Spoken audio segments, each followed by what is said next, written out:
Sir, Haryana का कर्मचारी प्रत्येक विभाग का 4th क्लास से लेकर 1st क्लास तक अपनी पुरानी पेंशन जो एक अधिकार है, एक सोशल रिस्पेक्ट है, जो एक सम्मानजनक जीने का तरीका था, उसको जो सरकारों के द्वारा षड्यंत्र रच के आंकड़े परोस के जो हमारा अधिकार हमसे छीन लिया गया, उसको प्राप्त करने के लिए लगातार 2018 से पेंशन बहाली संघ हरियाणा के अंदर संघर्षरत है। हमने बहुत सारी एक्सरसाइज की हैं, ब्लॉक से लेके स्टेट लेवल तक ज्ञापन दिया, मुख्यमंत्री जी को भी ज्ञापन दिया। मुख्यमंत्री जी ने एक मीटिंग करने की एक दिखावा किया, जबकि मीटिंग में जब हमारा डेलीगेशन पहुंचता तो ना सरकार के पास आंकड़े हैं, ना सरकार के प्रशासन के पास कोई आंकड़े हैं, ना इनके पास पेंशन बंद करने का कोई तर्क है, ना इनको लागू करना कैसे वो समझ आ रहा है। तो मीटिंग छोड़कर मुख्यमंत्री भाग खड़े हुए थे। उसके बाद दूसरी मीटिंग के लिए बुलाया गया था, आज तक कोई बुलावा नहीं आया है, कोई समय फिक्स सरकार ने नहीं किया है।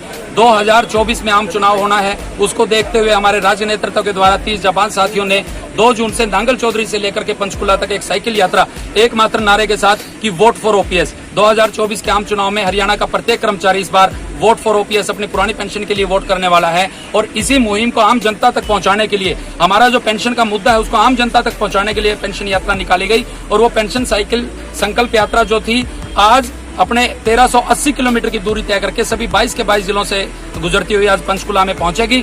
और हजारों की संख्या में गाड़ियां और हजारों की संख्या में प्रत्येक विभाग का कर्मचारी यहां पहुंचेगा। और महामहिम राज्यपाल जी को आखिरी ज्ञापन इस सरकार का देने का काम पेंशन बहाली संघर्ष समिति हरियाणा की तरफ से किया जा रहा है। एक ही सवाल है आखिरी, अगर इसके बावजूद भी जो आपकी ये मांग है नहीं मानी जाती तो अगली योजना क्या रहेगी? सर, अगली योजना जैसे हमारी एक सूत्रीय मांग है कि पुरानी पेंशन, वही पुरानी पेंशन, मैं जोर देके कहना चाहूंगा, वही पुरानी पेंशन जो हमारे से छीन ली गई थी, जो हमारे वरिष्ठ साथियों को मिलती है, या तो वही पुरानी पेंशन बहाल की जाए, अन्यथा इस उंगली की ताकत, एक उंगली की ताकत इस बार हरियाणा का कर्मचारी अपने परिवार, रिश्तेदार और मित्रगणों सहित ईवीएम का बटन दबा करके इस सरकार को सत्ता से बाहर करने का काम करेगा। और अपने संगठन का परिचय, संगठित होने का परिचय देते हुए हिमाचल और कर्नाटक की तरह इस सरकार को भी सत्ता से बाहर जाना पड़ेगा, भाजपा पार्टी को। और ये मुख्यमंत्री भी थोड़े दिनों बाद आपको आसपास के विभिन्न राज्यों में ये कहते हुए सुनाई देंगे कि अपनी सरकारें बचा लो, ओपीएस मुद्दे की संवेदनशीलता को समझो। ना कर्नाटक बचा पाया, ना हिमाचल बचा पाया, हरियाणा में भी हम गवा बैठे।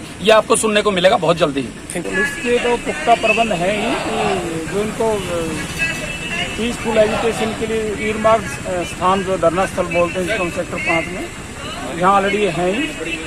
और जैसा कि अभी इनका ये कहना है कि हम गुरुद्वारा साहब जाएंगे, जो इनके एजुकेटर्स जो आए हुए हैं उनको रिसीव करने, और हमने अपनी तरफ से पुख्ता इंतजाम किए हुए हैं। रूट वगैरह की क्या इनका प्लान किया गया है सर, कहाँ से जैसे आगे का रूट के लिए इनको परमिशन मिलता सर, रीज परमिशन दी हुई है धरना स्थल में जी, जो कि ऑलरेडी डिस्ट्रिक्ट एडमिनिस्ट्रेशन की तरफ से ईरमार्क प्लेस है जी, तो वहाँ ऑलरेडी ये है।